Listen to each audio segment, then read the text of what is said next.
Welcome back to Stuff or Whatever podcast. Welcome back to the channel. BQuanchi here. Before I get started, I always like to say the best way to support me and the channel is to like, comment, and subscribe, which you can do here on YouTube. Follow on Twitch for my live gaming streams, which do also get uploaded back to the YouTube channel as VODs. Other gaming videos like Let's Play styles, a lot of it's checking out indie game demos and all that, and also on X, which Twitter. I will never get over still wanting to call X Twitter for updates as well as other fun tweets and all that. Yes, I've got a very special podcast this week. I'm also updating on channel. I'm kind of lazy besides just putting out some regular simple stuff, which is like the Let's Plays and the stream VODs. So there's usually something going up on the channel. Not sure how often I will do these solo podcasts just because it's just me. It may be boring, maybe it's interesting. Helps me, get practice with my speaking and talking good and all that. But I might not have Tuesday for a while, but there's a lot been going on. I definitely want to talk about the Nintendo Direct later. More stuff going on that I have more opinions about. But also on the channel, I've been typing up. I want to do more shorts. I have a good amount written up about just going back to indie game demos. So I want to do like demo impressions because a lot of times I'll do like quick reviews too, just because it's snappy. Try to make it less than a minute for some games playing on stream. Although a lot of stuff I've been streaming have been series, some of it's been older titles. So that's what I want to do. I want to revisit some of the Halloween games I played last year in shorts. As well, I'm kind of excited. I have some ideas of what games I want to play for Halloween on stream. I don't think it's going to be for the entire month of October. So it might just be maybe 6 streams. This is how often I stream, but I'm looking forward to that. And then so what I want to do as series two is still want to pick them up. I know Gunbrella just came out. It's real and play. I did play demos, so that's up on the channel, but also Gravity Circuit. So those two games that I want to play, and I find it like kind of fun, even though it's like no one's really watching or engaging too much. Sometimes you'll see little numbers go up on the views on the VODs, but it's like I'm gonna have my first impressions, first playthrough. It's kind of fun just to record it and think out loud. So it's always kind of fun. So that's why I kind of think of this more of a hobby, but it could be more.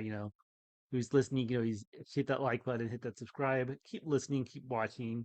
Especially I'm not sure about these little solo podcast things because I think sometimes maybe I have a catchy title that might get a view or a few of them, and then people just like check out within the minute. So it's kind of really hard to gauge. I noticed some subscribers just kind of top uh decline a little bit, and it kind of fluctuates. Kind of weird with a very small channel and not really sure what's going on. But I'm doing what I want to do. It.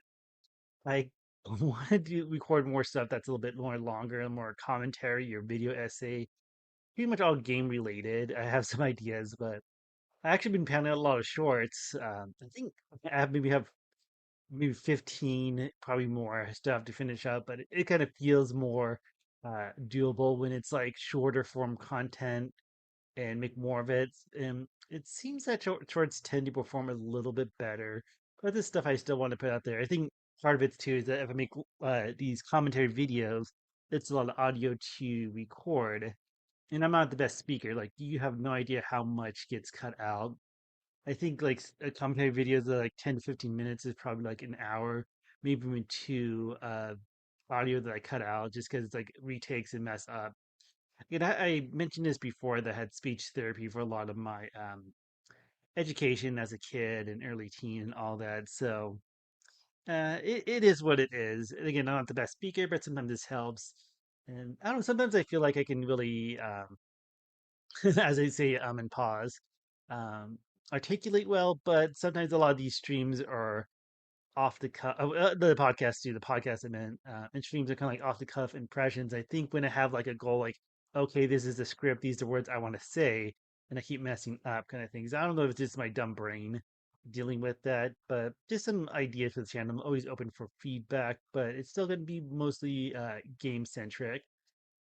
And next thing I want to talk about on a podcast is how artists can get commissions. Like I want to talk about You see this a lot, like people who stream or announce a stream, and you see like people like, hey, like DM them because I have friends too that stream, and it's like mostly on Twitter or X, whatever you want to call it, kind of like want to get our commission stuff like that. So they may slide into your DMs and all that. And my biggest piece of advice for that for the artists is don't do that. That is like such so off-putting for me, and it becomes a big pet peeve because I feel like sometimes they just like let me refresh or check for like when you use a hashtag like small streamer or hashtag Twitch when you go live, and then kind of come, and to be honest too, just for like more general feedback is that I feel like when I get those DMs, they always go to message request. Uh, I think it just because how my settings are. I think most people are like that. So, and I unless I really go out of my way to look for a message request, I don't see them till like days after and just kind of ignore them. And even like if someone like I do like a vague like reply tweet, I've seen or repost whatever, I seem to get hidden and I have to review it. So even if like, hey, check your DMs or hey, I'm interested in this, so I feel like it just in general, it's hard to be visible. What the thing I really hate about it is like people just make small talk like, "Hey, can I have a moment of your time?" But you know what's going on, and what someone might like put out the steal, but it's like I think what thing that really gets on my nerves is makes a big peeve is that it feels like these people are out just to make money, just to get a commission. Which the artists, I don't know who they are really, but I feel like part of it's like want to respect the hustle, but it's like they don't care about me, what I do. And then like I'm not even a Twitch affiliate, anything like that. So it's like I'm not even like doing much. It's more of a hobby than anything else. So I don't want to invest in um channel arts and emotes because I can't even use emotes on the Twitch channel yet. So it's like I don't know. When you feel like a tiny fish and then I don't know, get bugged by things like that. And I think like kind of one piece of advice is that if you do you want to get more commissions? Actually engage with those people, like comment on the streams, comment on their post. Try to build rapport. Try not don't be fake. Like let's say if I build a contact and I guess you can say online friendship, and then it might be more. Hey, if I want to go that directions with like updating channel art or banners or emotes, if I ever have a point where I'm using those, and I have somebody like, oh, I know this person, I'll hit them up because like these people they put it in their name on their Twitter X account, whatever. They put it in the bio. We see that. You don't have to spell it out. Like we clearly see it.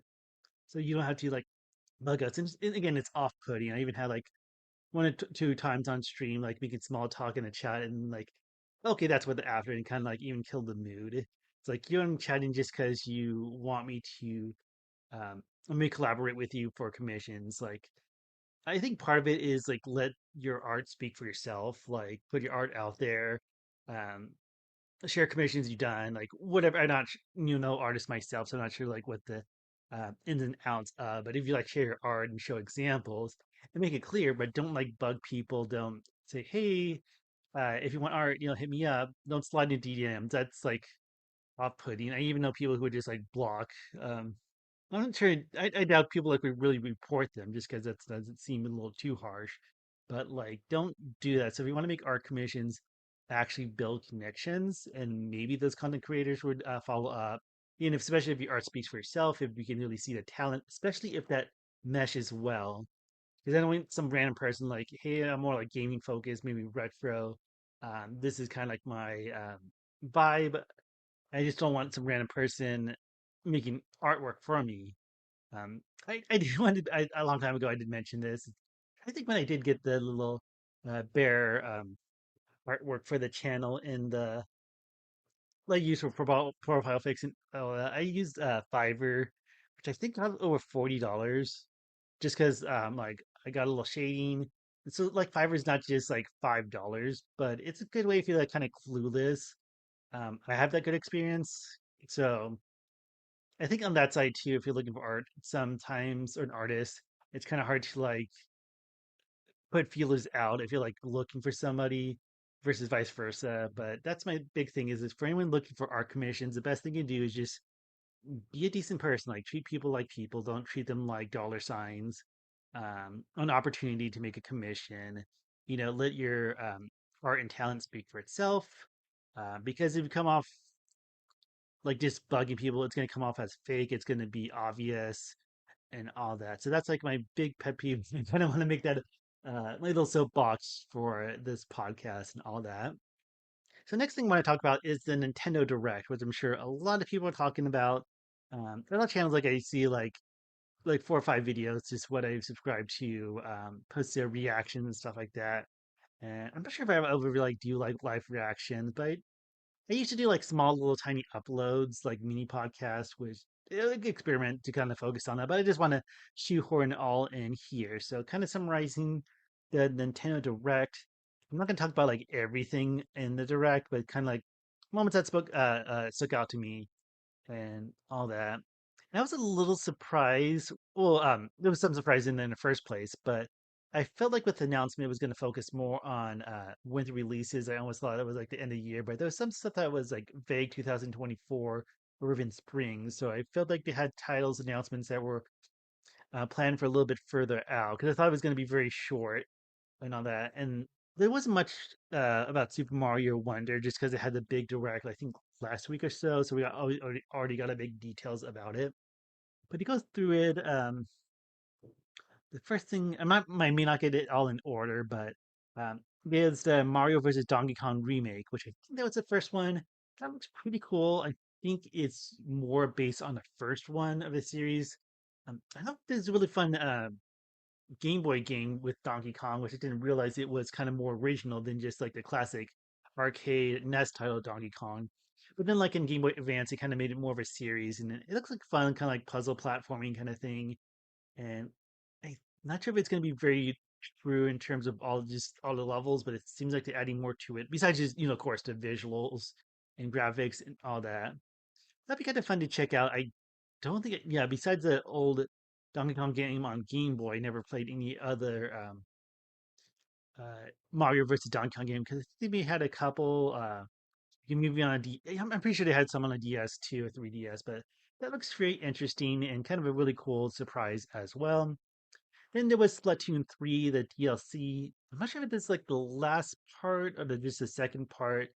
It's an issue. I haven't dipped my toe. I did like Splatoon 2, so I'm not sure if I'm gonna get Splatoon 3, but I think it's pretty cool that I kind of focus a little bit more on solo single player experience, which I think games before had. But it has this cool it's supposed to be like we play this tower, and as you play through, you can get these upgrades and stuff like that for your character stats. So I definitely appreciate it that it's going to be more uh, uh, single player campaign and all that, and putting all the focus on that.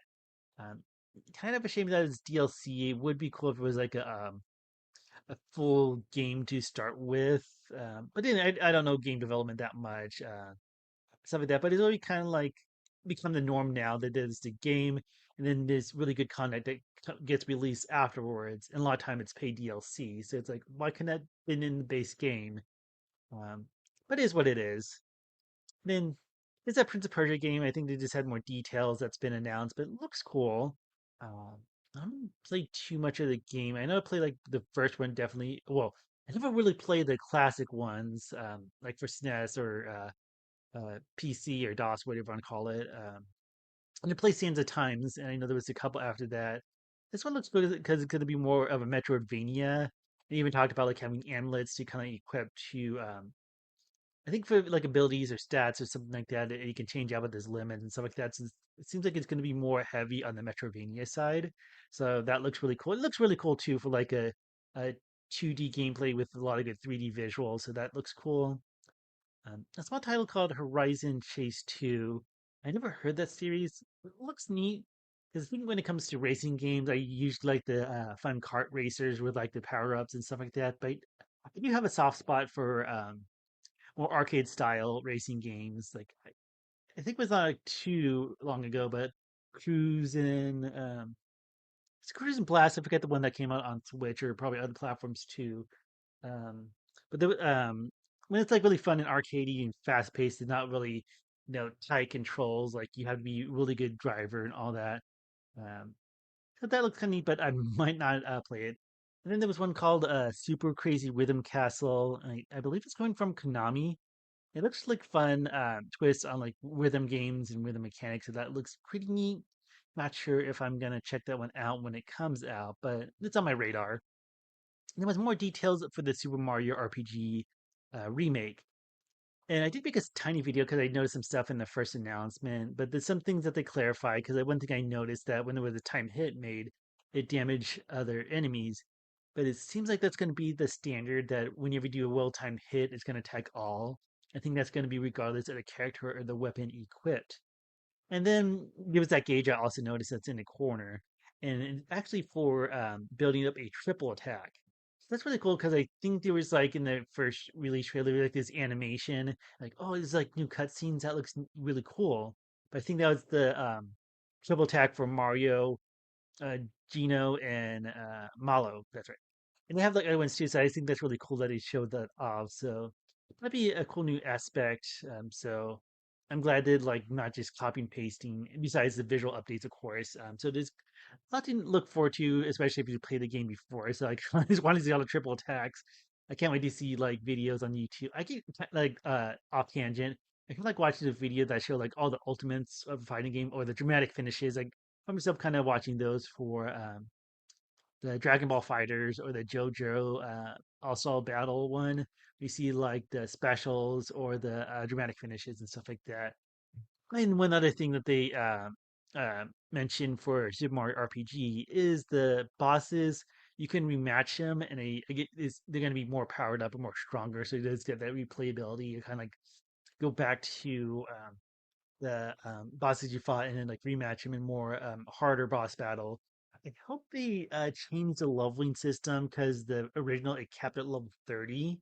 So if they're gonna have like rematch bosses and meet harder, like maybe up to level cab, up to level stats, um, maybe up to difficulty, it'd be interesting to see. But I've got some more details. I know that's really up close for the release date for Super Mario RPG. And then it was a new Princess Peach game, the Princess Peach Showtime. So it was very vague when they announced it, that one direct. But it has this really fun theme that takes place in like a stage place or something like that when Peach is visiting this kingdom or this other place. And I think it's a really smart idea how they went around the game because they have these different scenarios like, oh, she's a swordsman now, or she's a kung fu fighter, or she's a detective, or like a baker or something like that.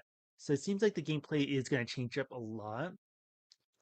Without going too crazy, it doesn't seem like, but I feel like that they're not like playing like other Mario games. I feel like especially gameplay is going to stand alone, so I think that's going to help. I'm I'm very intrigued. I don't want to say like, oh, I don't want to play a Princess Peach game, but it's not quite grabbing me. And off that too, there's also the Luigi Mansion 2. I guess updated port or remake that's coming to Switch. And that seems interesting. Did they make the first game? I forget. I know the third game was the comeback, but I think they made the first game. I don't know. I keep forgetting. But two is coming to Switch, and I don't know. I never really got into the Luigi Mansions game, uh, so we'll see. Just because you slap Mario franchise, Mario characters, I'm not picking up and buying it. Like even the sports game, most of them I don't really touch, but the Princess Peach one is definitely interesting. And then they also announced the Tomb Raider trilogy, the original trilogy, is being having an updated remake that's coming to Switch. And I did check, but I assume that's going to come to other platforms too. That's interesting. Much it'd be really cool to be able to revisit the series. I know they had some other more modern games from the franchise. Another game I want to talk about that they mentioned is Trombone Champ. So it's a rhythm game with a trombone. I haven't played it yet. I know it's been out on other platforms for a while, but it's coming to Nintendo Switch, so that'll be very fun. One thing I'm hoping for is if they incorporate Nintendo exclusive music. 'Cause I believe the game mostly has like I don't know if it's like public domain or whatever, Creative Commons, whatever you want to call it. So I don't know if there's unless like Nintendo like has like I hate to say paid DLC or if they had like exclusive Nintendo tracks. I'm not sure if I'd buy because I've seen people do like custom tracks or like they download it and stuff like that for whatever songs. Like I've seen one for like "Take on Me." I think I know I heard one for like the Sephiroth theme song, whatever from Final Fantasy VII. So people can have like all these custom parts, I think they call them, or songs. And I don't think you can really do that with the Switch version unless you like really hack or whatever, which I don't know too much about. But that's just like one hope is if Nintendo the Switch version does have exclusive music, especially if it's really Nintendo heavy.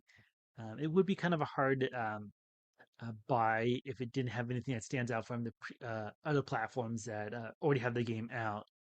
Another small thing, the Contra remake. So I believe it's just a remake of the first game. Looks like it stays true to it gameplay wise, just like a nice visual update. And that one, I haven't double checked, but I think that one might come to other platforms. It makes sense, but that's coming to Switch. And then there's the big surprise, but also not so much because it was rumored, and that's a F-Zero 99. So it's another like battle royale or whatever you want to call it game from Nintendo. I think Tetris 99 is still going. I think Pac-Man is yeah in service because I know the Mario one ended service too. But I think was that 35? I forget, but it's the next one, and I doubt it at first. But I was also thinking like if they use like an engine or graphics similar to F-Zero X or GX, but it's like more like the graphics from the SNES or GBA titles. I played it a little bit earlier. Be fun. We'll see how it plays out, but also just really appreciate Nintendo going back to kind of acknowledging the F-Zero franchise again. So that and it's free, so that's really cool too. But of course, you have to have Nintendo Switch for the online game.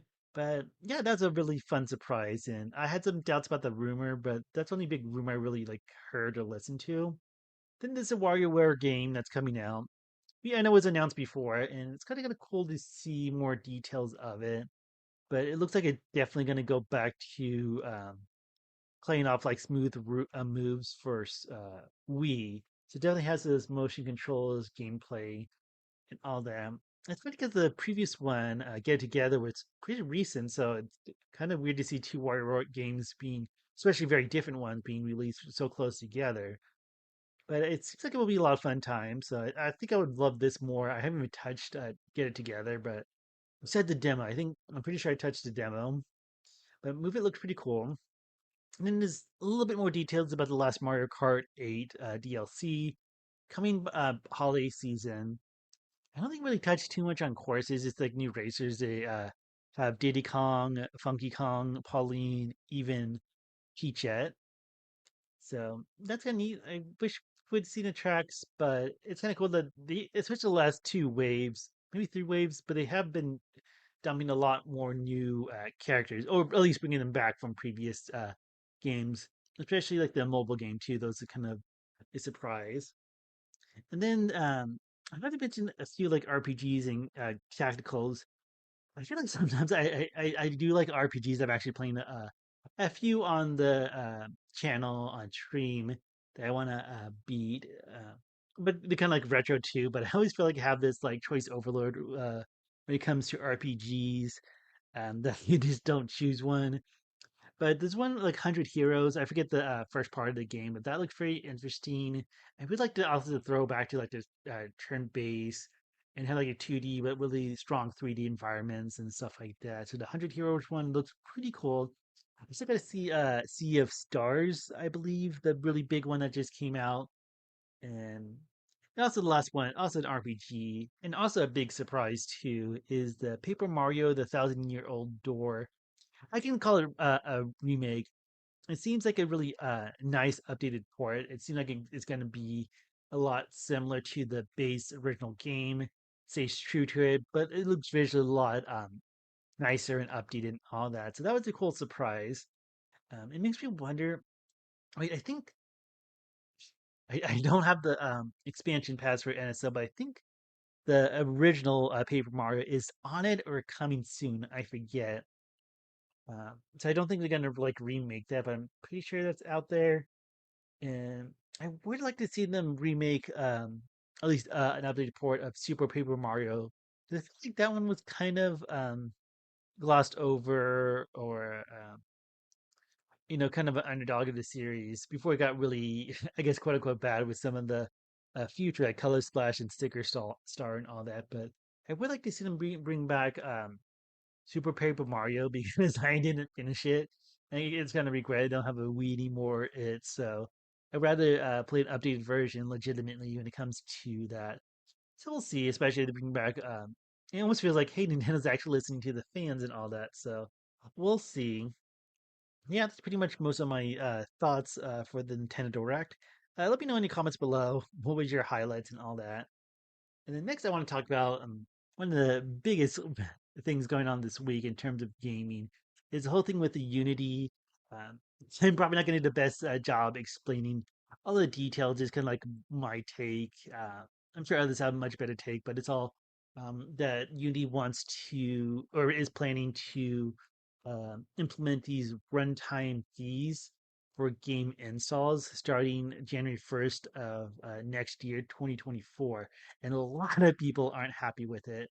I think a lot of it is being blown out of proportion.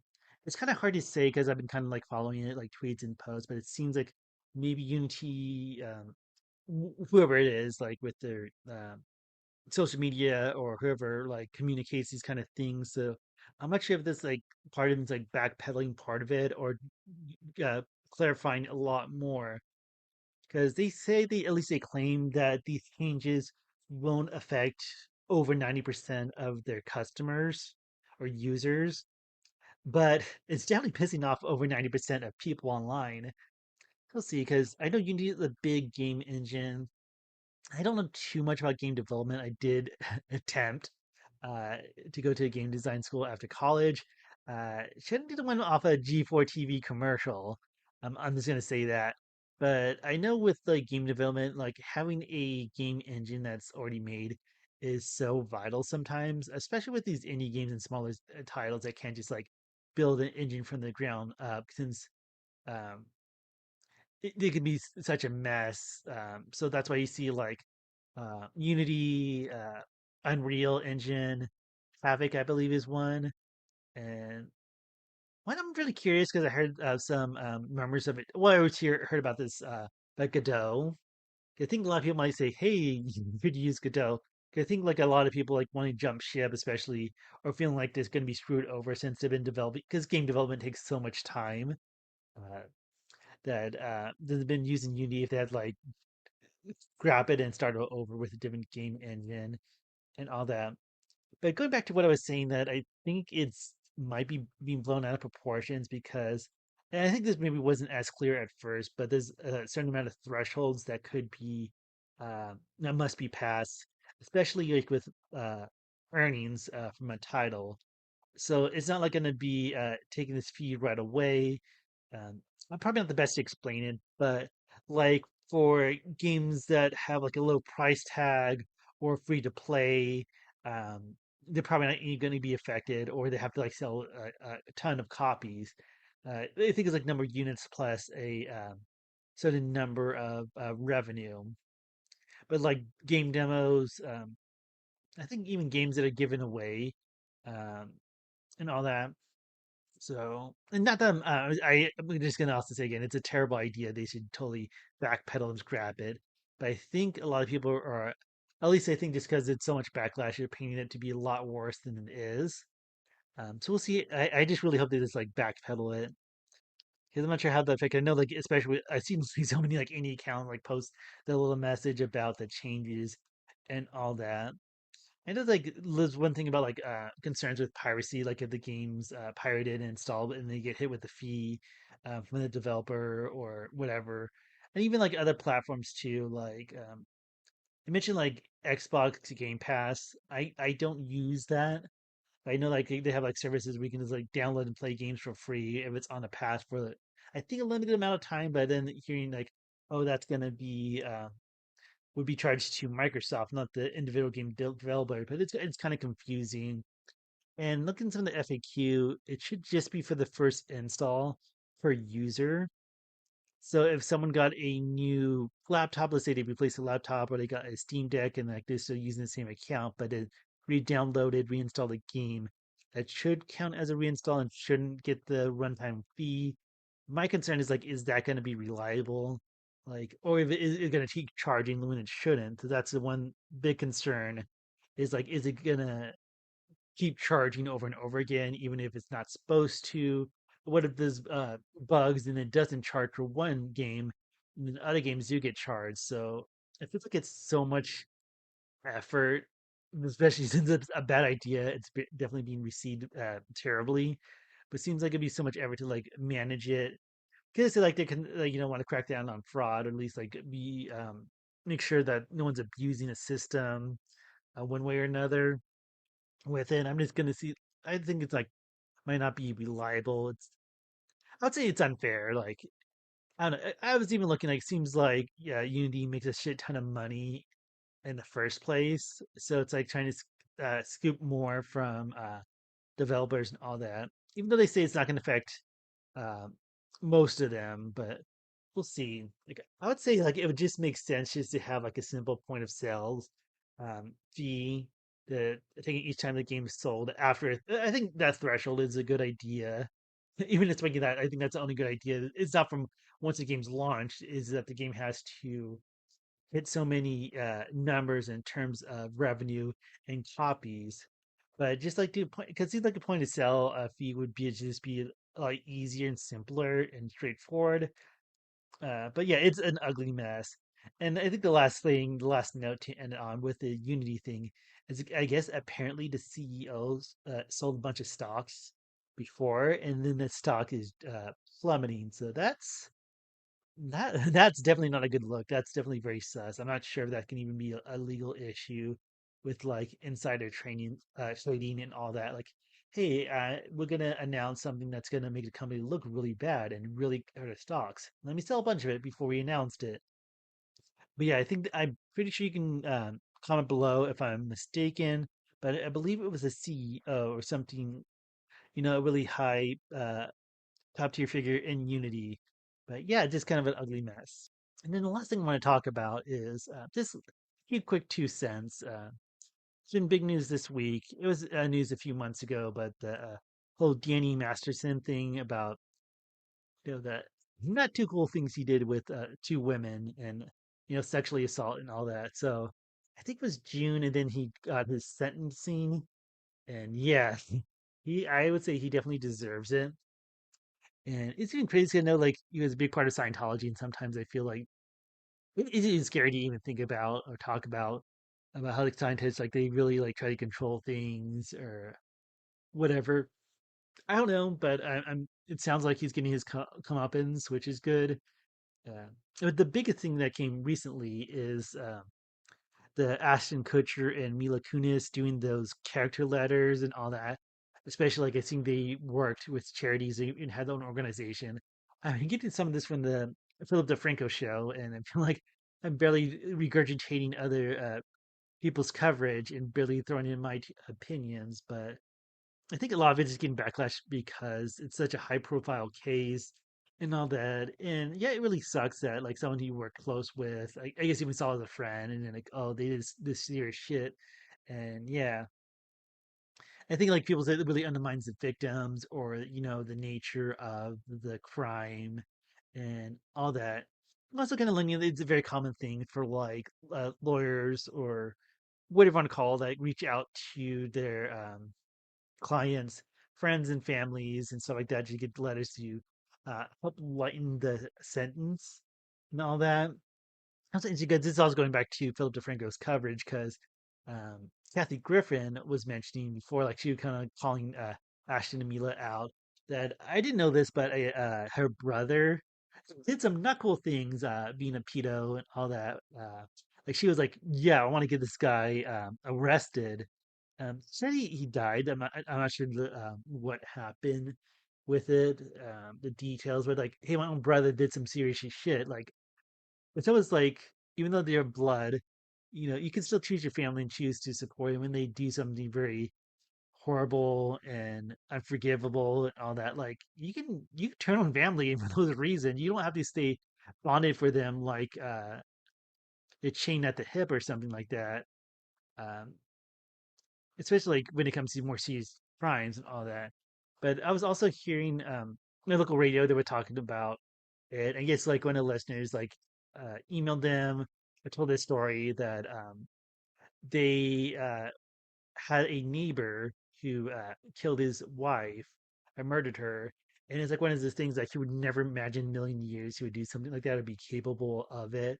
But I guess things got ugly. Like the wife was gonna leave him, divorce him, and his life was falling apart. So that's why he killed her and all that. So he said he wrote the letter and then afterwards like completely regretted it. Like even like following up with the family of the dead ex-wife, like apologize and it sounds like they're on better terms. It's because it can be a really tough situation when someone you really care about, whether it be a friend, family, neighbor, somebody who really close to and you never see or see or even think can't even fathom they'll have this really ugly side to them. But then they just like because I believe like the guy got the sentence lightened a little bit, like 25 years, um, and all that. So what if I think this again learning that these character letters is a common thing.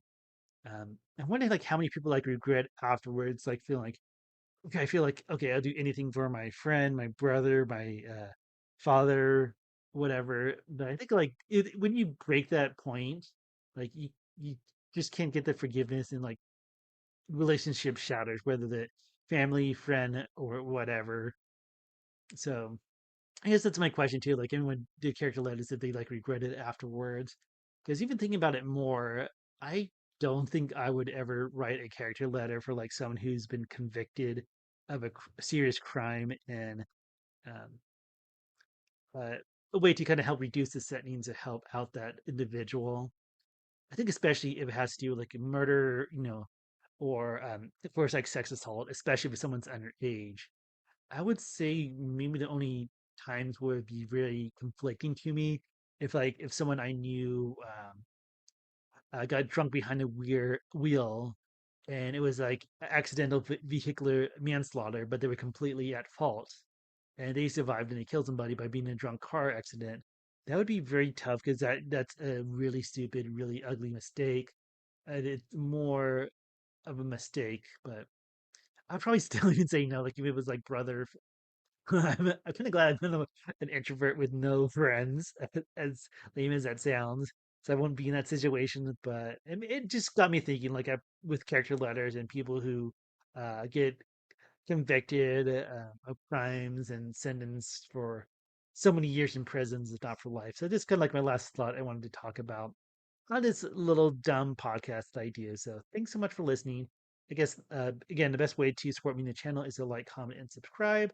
Yeah, YouTube, X, Twitter, and Twitch are the three main ones that have stuff coming down the pipeline. Probably more shorts, but maybe I get more motivated to do more stuff. But yeah, we'll see. But thanks for listening, and you have a great rest of your day. Bye.